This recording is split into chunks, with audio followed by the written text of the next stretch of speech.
जयंत महंत, गुरुजी मरते टाइम क्या हमें ध्यान धरने का समय मिलता है क्या?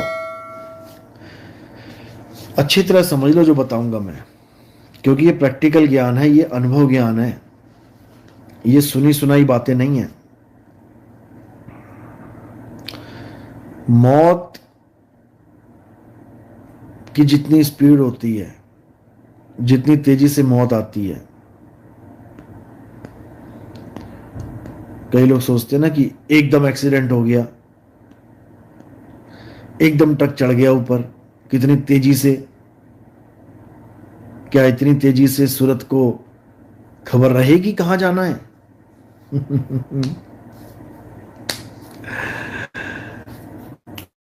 भाई, तुम सोच भी नहीं सकते जो सूरत की स्पीड होती है, तुम सोच भी नहीं सकते कि क्या होती है, तुम नाप भी नहीं सकते।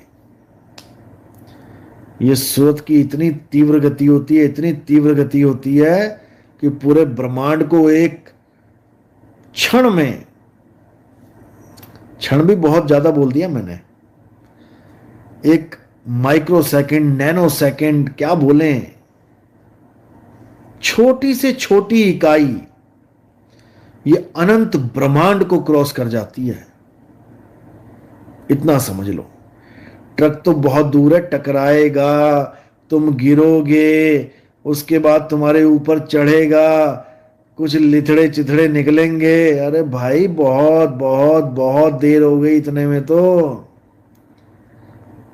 ये सूरत कहां की कहां पहुंच जाएगी। और जो सूरत लगा के ही बैठे हैं, उनके लिए तो ये सपना मात्र है भाई। जितनी देर सपने से जागने में लगती है, उतनी देर तुम्हें ये शरीर छोड़ने में लगेगी। बस ये समझ लो।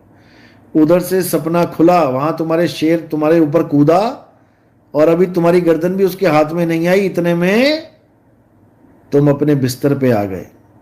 अब वहां वो जो शेर कूदा था शरीर के ऊपर, उसको खाएगा, चिथड़े उड़ाएगा, तुम्हें पता भी नहीं लगा, क्योंकि तुमने उस शरीर का साथ ही छोड़ दिया, तुम स्थूल में आ गए।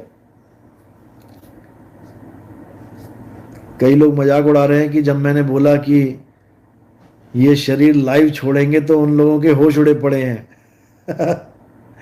वो सोच रहे हैं कि पता नहीं ये कैसे होगा। एक तो कहता अभी छोड़ के दिखा दो लाइव। ऐसे निकम्मे हैं, क्या बोलूं मैं। 1000 बार बोला मैंने कि बिना परमात्मा की रजा के कोई कुछ नहीं कर सकता। फिर भी नहीं समझ में आ रहा है। अगर कोई संत महात्मा ध्यान में बैठता है और परमात्मा का अनुभव करता है, तब भी वो इसलिए कर पाता है क्योंकि परमात्मा चाहता है। इनके दिमाग में ये बात नहीं घुस रही है। मैंने कहां बात बोली थी और कहां ले गए ये निकम्मे। क्यों? क्योंकि इनके पास और कोई काम है ही नहीं। ये मेरी एक एक बात को पकड़ते हैं और फिर पूरा दिन, पूरा हफ्ता उसी बात को चिंगम की तरह चबा चबा के निकाल के फिर खींचते हैं, फिर वही मुंह में डाल के, फिर घुमा घुमा के, चबा चबा के फिर खींचते हैं, क्योंकि इनका परमात्मा अल्लाह वाहिगुरु छू मंतर हो चुका है। उड़ गया पंख लगा के। जो ये संत बने बैठे इस पंथ में मान बढ़ाई के पकोड़े खा रहे थे। एक तो मुझे धमकी दे रहा था, कहता बस कुछ महीने और, फिर जितनी संगत तुमने जोड़ी है ये सब मेरे पीछे लग जाएगी। अरे भाई, तू ले जा, तू ले जा, पर कुछ करके तो दिखा, तू ले जा। गजब के लोग हैं। और मैं समझा रहा हूं कि तेरे ये निकम्मे कारनामे खुल रहे हैं, खुलासे हो रहे हैं, सुधर जा सुधर जा सुधर जा। सुधरने का नाम नहीं ले रहा है। संगत कहता सारी तोड़ दूंगा तेरी। भैया ले जा, संगत ले जा। तुम गुरुजी बन जाओ यार, हमें नहीं बनना। खुश रहो तुम, खुश। देख रहा है चलो कोई बात नहीं, उसका भी यही काम है। तो मैं ये बोल रहा था कि जब किसी संत का अंत समय आता है, वो हॉस्पिटल की तरफ नहीं भागता, ये पहचान है उसकी। अंत समय आता है, अब ये नहीं कि उसकी टांग की हड्डी टूट गई है और वो तुम कहो यार तो अब हॉस्पिटल क्यों जा रहे हो। देखो ये गाड़ी है, ये हमारे शरीर एक गाड़ी है। इस गाड़ी के टायर भी हैं, हॉर्न भी हैं, हेडलाइट भी है, सब कुछ है, स्टीयरिंग भी है। अगर ये गाड़ी दिक्कत करने लग जाती है तो हमें सर्विस सेंटर में जाना पड़ेगा, क्योंकि इसको ढो रहे हैं भाई हम। गाड़ी हमें ढो रही है, हम गाड़ी को ढो रहे हैं। कब तक जाना पड़ेगा हॉस्पिटलों में? जब तक आपको लगता है कि हाँ ये गाड़ी थोड़ी खराब होगी है, ठीक करा लेता हूं। लेकिन एक समय ऐसा आता है जब गाड़ी में टाइम बम फिट कर दिया गया है कि इसने ब्लास्ट होना ही होना है। अब कहां जाओगे? अब कहां जाओगे? अब जो अपनी गाड़ी को बचाने के लिए भाग रहा है, मैं हॉस्पिटल चला जाऊं, मुझे बचा लो, डॉक्टर से मिला दो, इंजेक्शन लगवा दो, गोली खिला दो, फिर उसका मतलब होता है कि गाड़ी से उसका मोह भंग नहीं हुआ है। और आपकी जानकारी के लिए बता दूं कि जो सच्चे संत होते हैं, परमात्मा उनके अंग संग होता है। उनको परमात्मा पहले ही संदेशा दे देता है कि बेटा आजा, अब तेरा समय हो गया निकलने का। और मैं बताना नहीं चाहूंगा कि संकेत क्या होता है, ये मैं बताऊंगा नहीं। संकेत जो परमात्मा देता है, कैसे देता है, अभी किसी से पूछ लो, किसी भी गुरु से पूछ लो कि परमात्मा संकेत देगा तो कैसे देगा, कैसे हमें पता लगेगा कि हमारा समय आ गया है। एक से भी पूछ लो, एक भी जवाब नहीं दे सकता इसका। एक भी गुरु, किसी से भी पूछ लो, कोई ना कोई ड्रामेबाजी कर देगा। एक ने तो इतनी ड्रामेबाजी कर रखी है, दुनिया को बेवकूफ बनाते हैं लोग। तारीख बता रखी है लोगों को कि मैं इतनी तारीख को प्राण त्याग दूंगा, शरीर छोड़ दूंगा, और तारीख भी निकल गई। तारीख भी निकल गई, लेकिन उससे कोई सवाल ही नहीं कर रहा है कि गुरुजी तारीख निकल गई, आप तो कह रहे थे कि शरीर छोड़ दूंगा। अब बहाना देखो क्या बना रखा उसने। उसने क्या रखा है, क्या ड्रामा कर रखा है।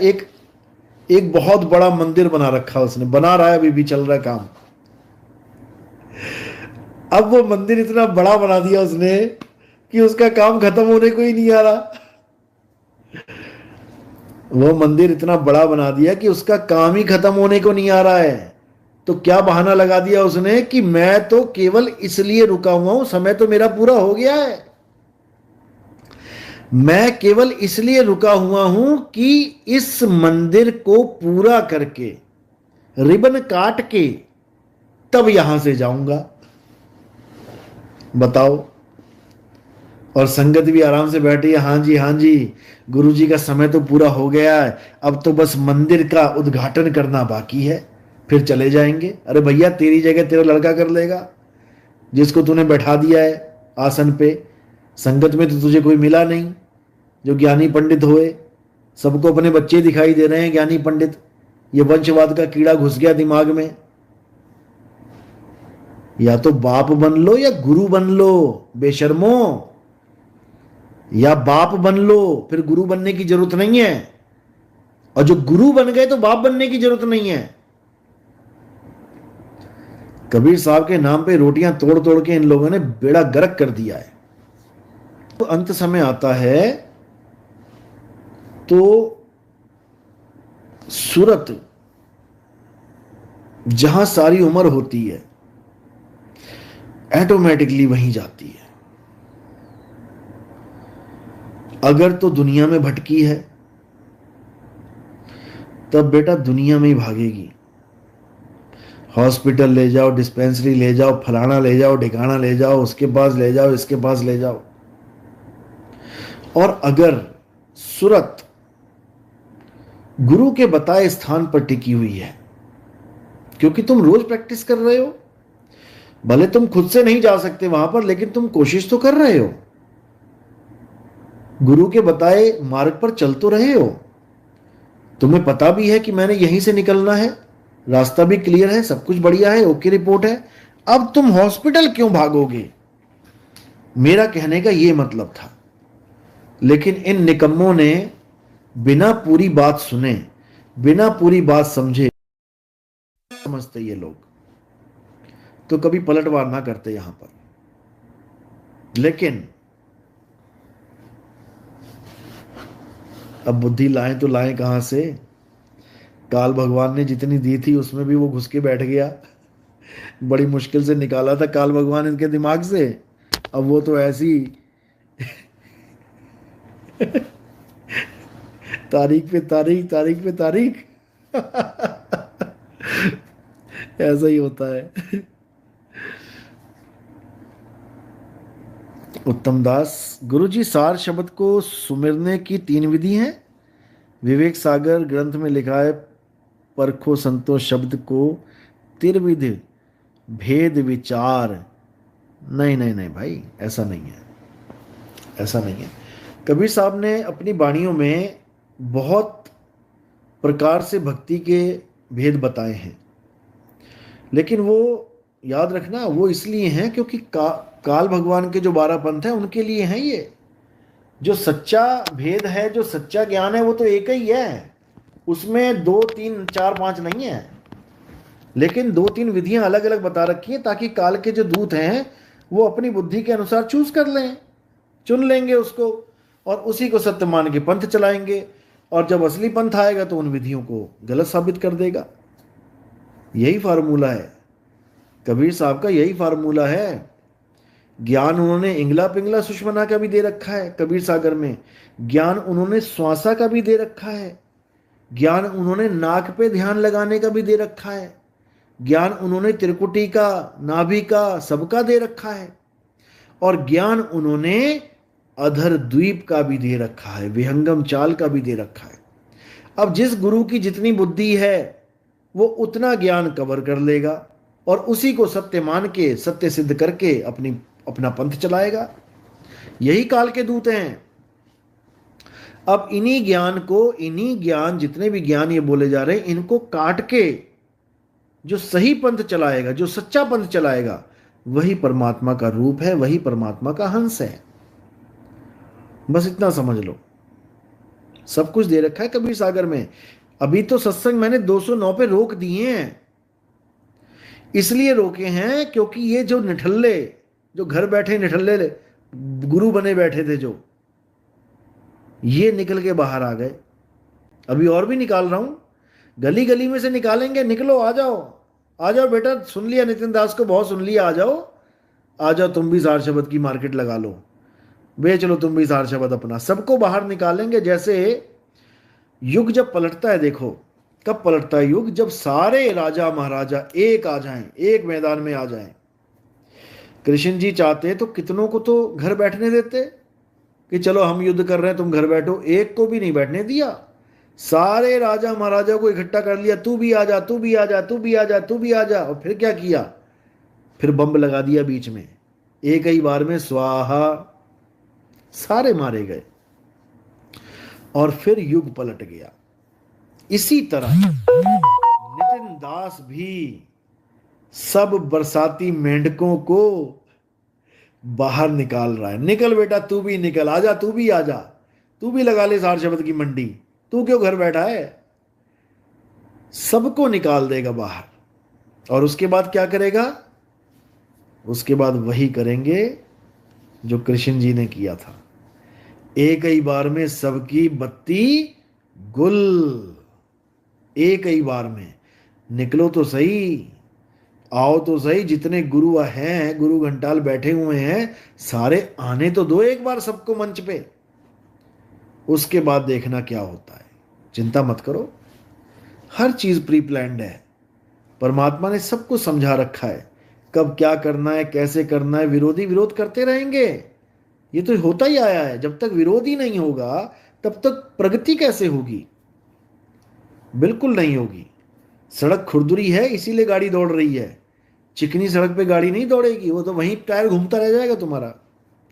तो आगे बढ़ना है तो खुरदुरी सड़क को चुनो। इसी प्रकार अगर आगे बढ़ना है तो विरोधियों को चुनो। विरोधियों से भागना थोड़ी नहीं है, या विरोधियों का इंतजाम कर देना है। आजकल के टाइम में किसी और बाबा के खिलाफ बोल के दिखाएं ये लोग, किसी के भी खिलाफ बोल के दिखाएं, इनका इंतजाम कर देंगे वो लोग 2 मिनट में। लेकिन ये नितिन दास है जो इनसे प्रेम करता है, इनकी हर गालियों का स्वागत करता है। बहुत अच्छा लगता है जब ये लोग बहुत गालियां देते हैं। कपड़े धुलते हैं, रोज धोबी बना बना रखा है मैंने इनको, बेटा अच्छी तरह मल मल के धोना है।